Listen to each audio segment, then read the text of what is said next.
अस्सलाम वालेकुम dear student. अभी हम एक्सरसाइज 8.2 का क्वेश्चन नंबर 2 सॉल्व करते हैं और इस क्वेश्चन में ये हमारे पास स्टेटमेंट है, in a triangle A B C measurement side A B 6 centimetre है, बी सी 8 सेंटीमीटर है, ए सी 9 सेंटीमीटर है and D is the mid point of side A C. Find the length of the median B D. Median की length हमें find out करनी है और हम सबसे पहले एक ट्राइंगल बनाएंगे ए बी सी। इसमें ए बी की मेजरमेंट 6 गिवन है, बी सी की मेजरमेंट 8 गिवन है और ए सी की मेजरमेंट 9 गिवन है और उसने बताया है कि ए सी का मिड पॉइंट जो है वो डी है, इसीलिए हमने बी को डी से ज्वाइन कर दिया है और ये जो बी डी मीडियन है यही हमारा क्वेश्चन मार्क है, इसको हमने फाइंड आउट करना है। सबसे पहले आपने ये ऑब्ज़र्व करना है कि ये जो ए सी लेंथ है 9 सेंटीमीटर है, अगर हम इसका मिड पॉइंट डी ले रहे हैं तो इसका मतलब है ए सी और सी डी दो इक्वल लेंथ हैं, यानी बाइसेक्ट हो रही हैं। तो लिहाजा हम यहाँ लिखेंगे ए सी 9 सेंटीमीटर है, डी क्योंकि मिड पॉइंट है इसका, लिहाजा ए डी और डी सी की मेजरमेंट 4.5 सेंटीमीटर होगी। यहाँ एक थ्योरम जो हमने यूज़ करना है आपके इस वक्त, क्योंकि सिलेबस में से रिड्यूस कर दिया गया है बहुत सारा मटेरियल, और ये थ्योरम नंबर 3 की स्टेटमेंट को अगर आप देखें तो इसमें है हमारे पास, in any triangle the sum of the square on any two side of is equal to twice the square of on half the third side together with twice the square on the median which bisect the third side. इस statement में ये बताया गया है कि अगर हम किसी भी दो साइड का स्क्वायर ले लें, जैसे सपोज़ हम ए बी और ए सी का अगर स्क्वायर ले लेते हैं और उन दोनों को सम कर लें, वो इक्वल होगा किसके, थर्ड साइड का हाफ पोर्शन बी डी ले लें या फिर सी डी ले लें, जो भी आप साइड ले लें, उन दोनों का थर्ड पोर्शन का स्क्वायर लेकर ट्वाइस करना है और फिर मीडियन का भी स्क्वायर लेकर ट्वाइस करना है। ये ए डी मीडियन है तो इसका भी स्क्वायर लेकर ट्वाइस करना है। यहाँ हम इस थ्योरम को यूज़ करेंगे क्योंकि हमारे पास दो साइड ए बी और बी सी हैं, हम इन दोनों का स्क्वायर लेंगे, A B plus B C का स्क्वायर, इनको सम करेंगे और ट्वाइस करेंगे थर्ड साइड का हाफ पोर्शन, उसका स्क्वायर लेना है हमें। ए डी को आप स्क्वायर करके 2 कर लें या डी सी को स्क्वायर लेकर ट्वाइस कर लें, क्योंकि ये डी सी और ए डी दोनों साइड पर इक्वल है। तो हमने यहाँ लिखा है ए डी का स्क्वायर और ट्वाइस, और सम करना है इसका मीडियन के स्क्वायर को ट्वाइस करके। ये मीडियन हमारा बी डी और इसका स्क्वायर लेकर ट्वाइस करना है। ये हमने थ्योरम नंबर 3 की स्टेटमेंट के मुताबिक इस इक्वेशन को डेवलप किया है और अब ये बी डी हमारा क्वेश्चन मार्क है, इसको हमने क्योंकि फाइंड आउट करना है तो बाकी वैल्यू हम यहाँ इसके अंदर पुट करेंगे। 6 का स्क्वायर, 8 का स्क्वायर, 2 × 4.5 का स्क्वायर प्लस 2 बी डी का स्क्वायर, फिर बाकी कैलकुलेशन है। ये 36, ये 64 आ गया, ये स्क्वायर लिया है हमने, इसको अगले स्टेप में 2 से मल्टीप्लाई किया है, उसके बाद हमने इसको शिफ्ट किया है, माइनस हो गया है। माइनस करने के बाद अब ये जो 2 है बी डी के साथ ये यहाँ का डिवाइड होगा, डिवाइड करने के बाद हमने इसका स्क्वायर रूट लेना है ताकि स्क्वायर रूट लेने पर बी डी की लेंथ 5.45 सेंटीमीटर निकल आएगी। इसी तरह हमारे पास नेक्स्ट मिसकेलिनियस एक्सरसाइज है, इसके अंदर हमारे पास क्वेश्चन नंबर 4 है, इसको हमने सॉल्व करना है। यहाँ आप देख रहे हैं, in a triangle A B C calculate A C. A C हमने फाइंड आउट करना है, वेयर ए बी की मेजरमेंट 5 सेंटीमीटर है, बी सी की मेजरमेंट 4√2 सेंटीमीटर है और मेजरमेंट एंगल बी जो है वो 45 डिग्री है। तो यहाँ हम एक ट्राइंगल पहले बनाएंगे, ए बी सी हमारे पास ट्राइंगल है और ये 45 एंगल है, इसकी लेंथ हमारे पास 5 है और ये वाली लेंथ हमारे पास 4√2 है और हमें ए सी लेंथ ये फाइंड आउट करनी है। इसको फाइंड आउट, ये क्वेश्चन मार्क है हमारा। तो सबसे पहले हम यहाँ एक परपेंडिकुलर ड्रा करेंगे सी डी और इस सी डी के मुताबिक हम बी सी का प्रोजेक्शन फाइंड करेंगे, जिसको हम बी डी कह रहे हैं। यहाँ इस लेंथ को पहले हमने प्रोजेक्शन ऑफ बी सी को फाइंड आउट करना है।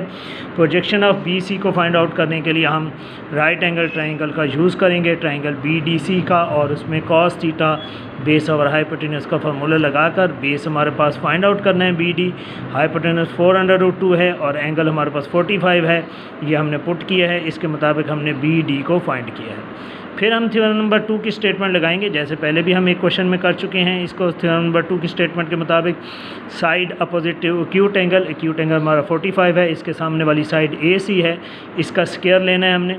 और दो साइड, जिन दो साइड ने एक्यूट एंगल को कंटेन किया हुआ है, एक्यूट एंगल को कंटेन करने वाली साइड AB है और BC है, तो AB और BC का स्क्वायर लेना है। डायमिनिस्ट करना है, यानी इसमें से माइनस करना है हमें 2 times the side, one of the side, कौन सी AB साइड, एंड BC का प्रोजेक्शन, और BC का प्रोजेक्शन जो है वो BD है, इसलिए हम यहाँ BD लिख रहे हैं, BD। और वो हमने पहले ही कैलकुलेट इसीलिए किया था क्योंकि इसको सॉल्व करने के लिए हमें BD की वैल्यू यहाँ पुट करनी थी। अब यहाँ वैल्यू जस्ट सब्स्टिट्यूट करनी है, ये 5 है, ये 4√2 है, और ये 2 × 5 × 4, और बाकी कैलकुलेशन है आप देख रहे हैं। 25 यहाँ हमारे पास 4 का स्क्वायर 16, √2 का जब स्क्वायर लेंगे तो स्क्वायर और रूट कैंसिल हो जाएंगे, 2 आ जाएगा, और फिर 40 माइनस होगा, इसमें से ये प्रोडक्ट लिया हमने इनका।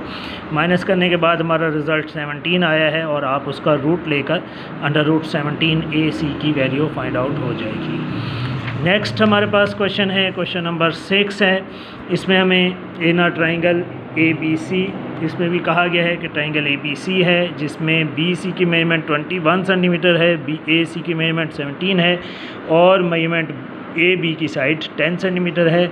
Measure the length of projection को फाइंड आउट करना है, ऑफ AC का प्रोजेक्शन फाइंड करना है अपॉन BC के ऊपर जो प्रोजेक्शन बन रहा है उसकी मेजरमेंट लेनी है। यहाँ हमारे पास एंगल क्योंकि गिवन नहीं है, इसलिए हम पिछले वाले मेथड से प्रोजेक्शन को नहीं फाइंड आउट कर सकते। जो क्वेश्चन नंबर 4 में हमने BD को फाइंड आउट किया है, प्रोजेक्शन फाइंड किया था वहाँ भी हमने, लेकिन यहाँ हम वो प्रोजेक्शन इसलिए नहीं फाइंड आउट कर सकते क्योंकि हमारे पास तीनों साइड गिवन है।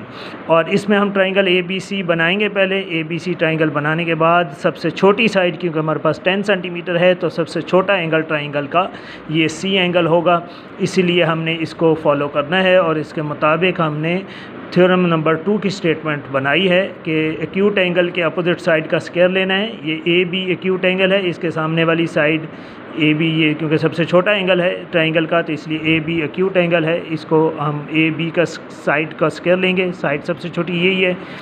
BC का स्क्वायर प्लस AC का square minus 2 × BC and projection of AC का जो प्रोजेक्शन है इस वक्त वो फिगर में D से C तक ये प्रोजेक्शन है, और इसी को हमने फाइंड आउट करना है। बाकी वैल्यू हम यहाँ पुट करेंगे। 10 का स्क्वायर है हमारे पास, उसके बाद 2 का स्क्वायर है, 10 का स्क्वायर है हमारे पास यहाँ, और फिर उसके बाद 2 का स्क्वायर है हमारे पास, 21 का स्क्वायर है, 17 का स्क्वायर है, और 2 × 21 × CD है। और फिर हम इसकी कैलकुलेशन आगे फर्दर करेंगे। 100, 441, 289 इनका सम किया है, माइनस कर दिया है उधर जाकर, दोनों साइड से माइनस का साइन रिमूव करने के बाद हमने CD की वैल्यू फाइंड आउट कर ली है जो 15 निकल आई है।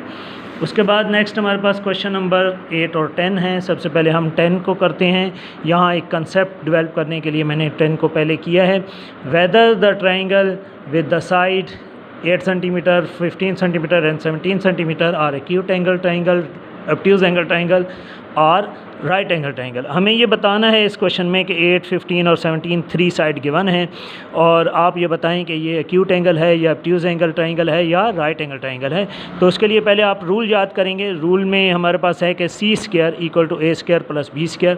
सबसे पहले यहाँ ये याद रखना है कि C जो है वो लॉन्गेस्ट साइड को हम कह रहे हैं।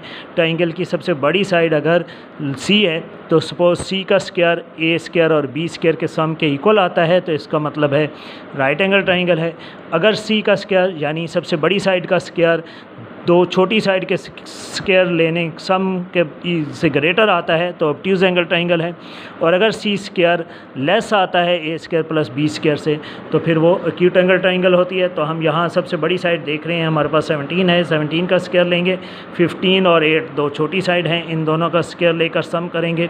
और अगर हमारे पास दोनों साइड का आंसर इक्वल आ जाता है, जैसे कि इसमें आ रहा है इक्वल, तो लिहाजा ये वाली ट्राइंगल राइट एंगल ट्राइंगल ही होगी। अगर ये ग्रेटर आ जाती लेफ़्ट साइड सी स्क्वायर वाली, यानी जो सबसे बड़ी साइड है 17, सी ज़रूरी नहीं है सी हो, यहाँ सबसे बड़ी साइड आपने जहन में रखना है। ये जस्ट आपको समझाने के लिए फार्मूले की शेप इस तरह बनाई गई है, C square is equal to A square plus B square, या C square is greater than A square plus B square, या C square is less than A square plus B square. आपने इस बात का ख्याल रखना है कि सबसे बड़ी साइड का स्क्वायर दो छोटी साइड के स्क्वायर के इक्वल है, या ग्रेटर है, या स्मॉलर है, ये देखना है आपको। यहाँ हमारे पास 8 नंबर क्वेश्चन में in a triangle A B C 3 side हैं, ए बी और सी 3 मेजरमेंट दिए हैं, फाइंड मेजरमेंट एंगल बी। सबसे पहले हम यहाँ देखेंगे सबसे बड़ी साइड का नाम ए है, तो लिहाजा हम लिखेंगे ए स्क्वायर, और दो छोटी साइड जो हैं वो बी और सी हैं, तो बी स्क्वायर प्लस सी स्क्वायर। देखते हैं पहले हम ये ऑब्ज़र्व करेंगे इस क्वेश्चन में कि ये कौन सी ट्राइंगल है। ये जिस ट्राइंगल की शेप होगी उसके मुताबिक फिर हम इसको सॉल्व करेंगे। हम देख रहे हैं कि ये उसी तरह का वैल्यूज़ हैं जो ऊपर क्वेश्चन नंबर 10 में थे, लिहाजा ये राइट एंगल ट्राइंगल है। और राइट एंगल ट्राइंगल में अगर आपको बी एंगल फाइंड आउट करना है, यानी थीटा फाइंड आउट करना है, आप यहाँ थीटा भी लिख सकते हैं, ये क्वेश्चन फाइंड करना है आपने बी एंगल को, तो परपेंडिकुलर और बेस को यूज़ करते हुए tan theta equal to perpendicular over base, उसमें वैल्यूज़ पुट करके आप टेन का इन्वर्स लेंगे, तो मेजरमेंट एंगल बी आपके पास 61.9 डिग्री या ऑलमोस्ट इक्वल टू 62 डिग्री निकल आएगा। शुक्रिया, अल्लाह हाफिज़।